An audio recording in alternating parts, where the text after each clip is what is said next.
Hey les bambins, j'espère que vous allez bien, en tout cas moi ça va nickel. On se retrouve aujourd'hui pour une nouvelle vidéo sur la 5e journée de Ligue Europa. 10 matchs à analyser ensemble qui sont les suivants. Zurich contre Bodo Glimt, PSV Eindhoven contre Arsenal, Ludogorets contre le Betis de Séville, l'Union Berlin contre le Sporting Braga, Manchester United contre le Sheriff Tiraspol, Sturm Graz contre le Feyenoord Rotterdam, Fribourg contre l'Olympiakos, Fenerbahçe contre Rennes, Nantes, Karabag, Ferencváros contre Monaco. Donc les 3 dernières rencontres sont pour les clubs français. Les 6 autres rencontres qui sont proposées lors de cette 5e journée seront dans mon site VIP. Il y a l'adresse à l'écran et n'hésitez surtout pas à venir mettre votre petit pronostic, votre petit commentaire, également votre pouce.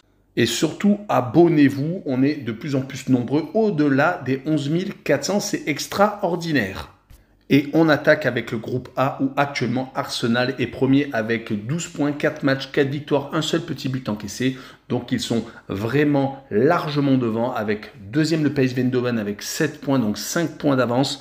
La qualification se jouera sans doute ce 27 octobre. Troisième Bodo Glimt, 4 petits points. Et dernier Zurich, 4 matchs, 4 défaites avec 0 points tout court. On attaque avec la première confrontation. Zurich qui joue contre Bodo Glimt. Les Zurichois ne s'en sortent pas dans leur championnat suisse.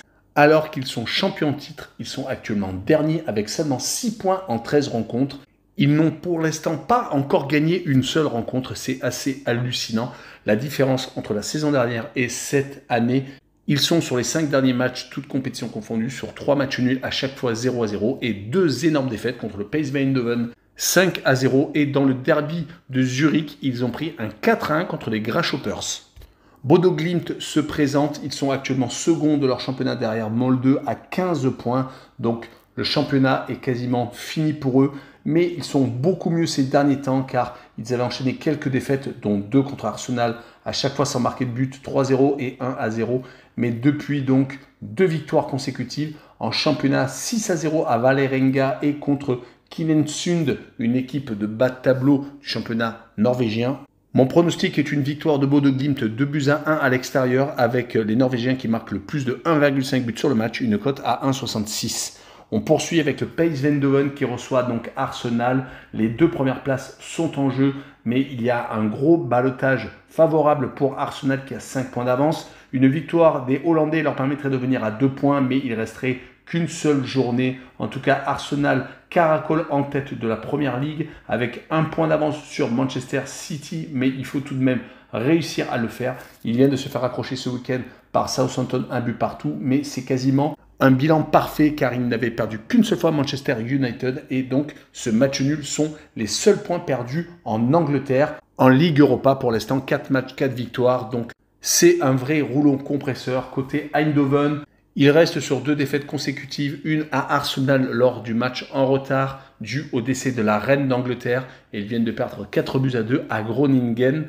Ils se retrouvent à 4 points de l'Ajax d'Amsterdam, donc dans le championnat d'Eurodivisie. Sur cette rencontre, je vois le partage de points, 1 but partout avec un Arsenal peut-être démobilisé et je vois la double chance 1N avec une cote à 1,55. On poursuit avec le groupe C et le Real Betis de Séville qui est en tête avec 3 points d'avance sur Ludogorets. C'est un peu la surprise car l'AS Rome est 3e avec seulement 4 petits points et dernier AJK avec 1 unité. Donc cette rencontre entre le Ludogorets et le Betis de Séville peut céder peut-être la qualification pour les 8e de finale pour ces 2 formations. Bien entendu, le Betis de Séville a de l'avance car avec un petit point, il pourrait déjà être qualifié avant la dernière journée. Et quand on voit la situation des 2 clubs, Ludogorets est peut-être en passe de devenir champion de Bulgarie. Ils ont un match en retard sur le CSKA Sofia et non que 2 points de retard. Ils sont actuellement sur une très bonne dynamique, gagnant leurs 4 dernières rencontres, toutes compétitions confondues. Ils vont jouer contre le Betis de Séville qui est en légère perte de vitesse, c'est le cas de le dire car une seule victoire sur les 5 derniers matchs, mais qu'une seule défaite. Et c'était ce week-end contre l'Atlético de Madrid. Ils ont réalisé également 3 partages de points, toutes compétitions confondues, dont un but partout contre l'AS Rome. Rappelons qu'ils avaient réussi à battre d'ailleurs l'AS Rome en Italie 2-1, ce qui leur a permis d'ailleurs d'être premiers et les Italiens 3e. Sur cette rencontre, je vois le Betis de Séville s'imposer 2-1 pour obtenir définitivement sa qualification et je vois le draw no bet avec le pari remboursé si match nul, une cote à 1,55. On continue avec le groupe D qui est un des plus homogènes de cette Ligue Europa car l'Union Saint-Gilloise est premier avec 10 points, deuxième le Sporting Braga avec 7 unités, troisième l'Union Berlin avec 6 points, donc les trois équipes sont à la lutte et dernier Malmö avec 0 points, 4 matchs, 4 défaites. Cette rencontre entre l'Union Berlin et le Sporting Braga va sans doute sceller le sort du deuxième qualifié car l'Union Saint-Gilloise qui se déplace à Malmö peut directement également se qualifier. On se penche en premier sur le club allemand qui vient de perdre son avance sur le Bayern de Munich qui n'a plus qu'un seul petit point alors qu'il n'en avait 4 juste avant ce week-end. Il vient de s'incliner contre le dernier du classement Bochum, donc une grosse déception, 2-1. Ils avaient pourtant enchaîné 4 victoires consécutives, toutes compétitions confondues, dont une contre le Borussia Dortmund, 2-0. Ils avaient même enchaîné 4 clean sheets consécutifs. Ils vont recevoir le Sporting Braga, qui est second du championnat du Portugal, juste devant le FC Porto au goal average. Ils ont tout de même 6 points de retard sur Benfica, mais c'est tout de même à noter qu'ils ne lâchent rien pour espérer avoir une place en Ligue des Champions, mais ça va être très compliqué. En tout cas, il reste sur 2 victoires consécutives en Coupe du Portugal et à Estoril en championnat de Primeira Liga. Sur cette rencontre, je vois tout de même l'Union Berlin s'imposer 2-1 et je vois les deux équipes marquées avec une cote à 1,66. Le groupe suivant est le groupe E qui voit actuellement la Real Sociedad mener la course avec 4 matchs, 4 victoires, donc 12 points. Deuxième, Manchester United avec 9 unités. Troisième, le Sheriff Tiraspol qui est totalement décroché avec 3 petits points. Donc les deux premières équipes peuvent directement se qualifier sur cette journée. Et dernier, l'Omonia Nicosie avec 0 points. En tout cas, Manchester United reçoit le Sheriff Tiraspol. Ils veulent continuer sur la bonne dynamique actuelle car sur les 5 derniers matchs, c'est 3 victoires et 2 matchs nuls. Ils viennent d'accrocher le 1 but partout à Chelsea et rappelons qu'ils avaient également battu Tottenham juste avant, également en Première Ligue. Ils veulent également effacer le faux pas initial contre la Real Sociedad.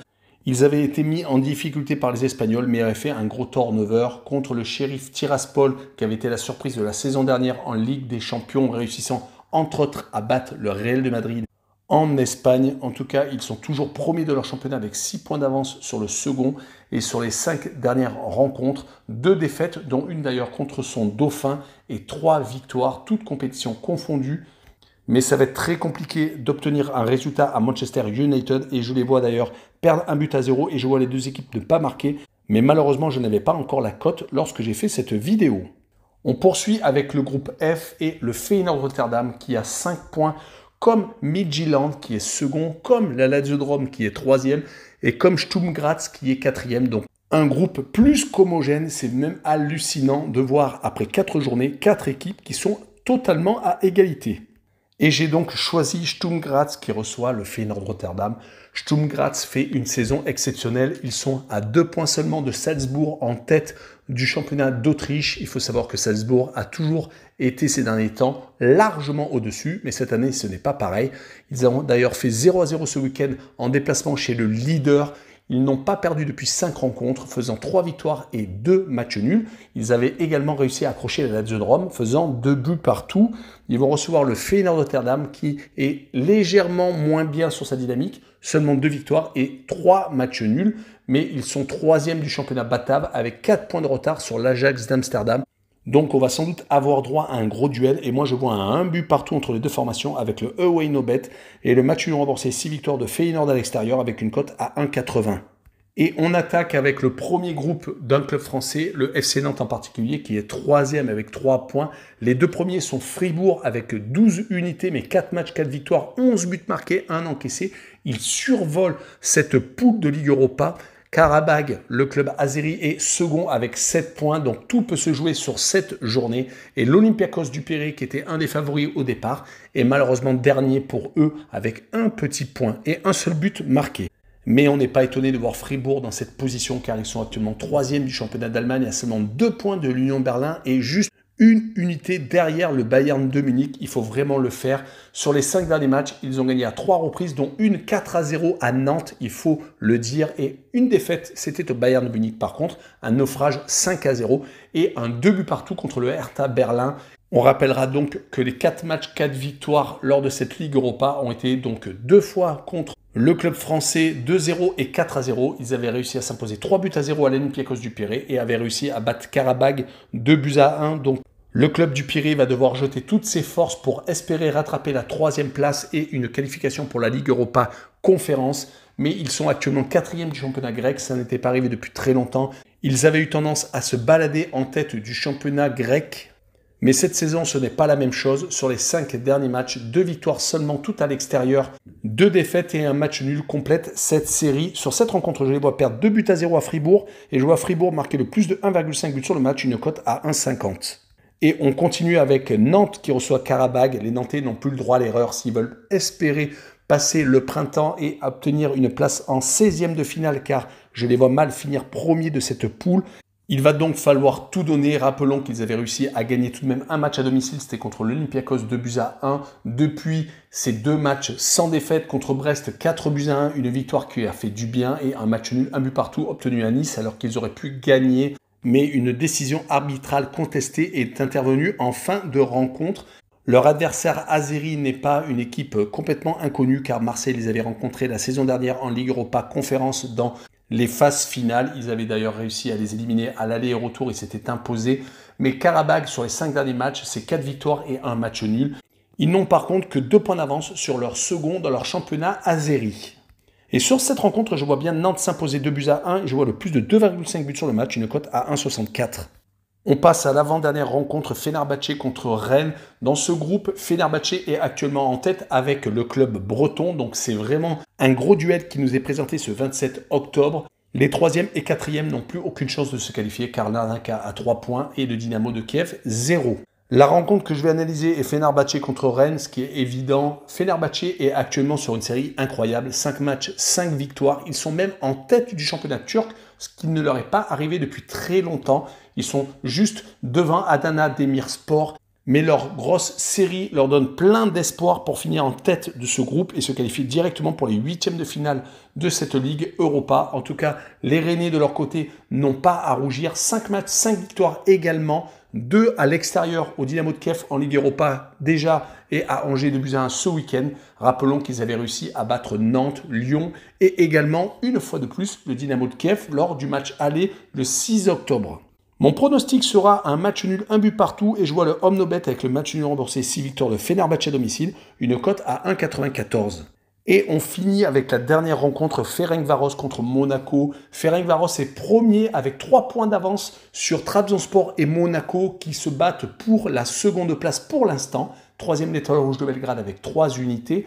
Donc c'est un groupe assez homogène et Monaco va vouloir se venger après la défaite à l'aller où ils avaient perdu 1-0 contre les Hongrois. Ferencváros est en tout cas en tête de son championnat avec 2 matchs en retard et 1 point d'avance sur le second. Il devrait sans doute être champion en fin de saison. Ils viennent de s'imposer ce week-end à l'extérieur. Ils sont tout de même sur 3 victoires et 2 défaites sur les 5 derniers matchs. Monaco est à peu près dans la même dynamique. Ils n'ont pas gagné depuis 3 rencontres. Rappelons qu'ils avaient perdu à Trabzonspor 4-0, un peu à la surprise générale. Mais depuis, ils n'ont pas encore relevé la tête, faisant match nul à domicile contre Clermont et perdant 4-3 à Lille, prenant donc beaucoup de buts. Ils sont actuellement 7e de la Ligue 1. Mais sur cette rencontre, je les vois s'imposer 2-1 en Hongrie et je vois le moins de 3 buts sur le match. Par contre, une cote à 1,60. Voilà, on en a fini avec cette vidéo. N'hésitez pas à mettre un petit pouce et surtout à mettre un pronostic et un commentaire. Tchou les bambing!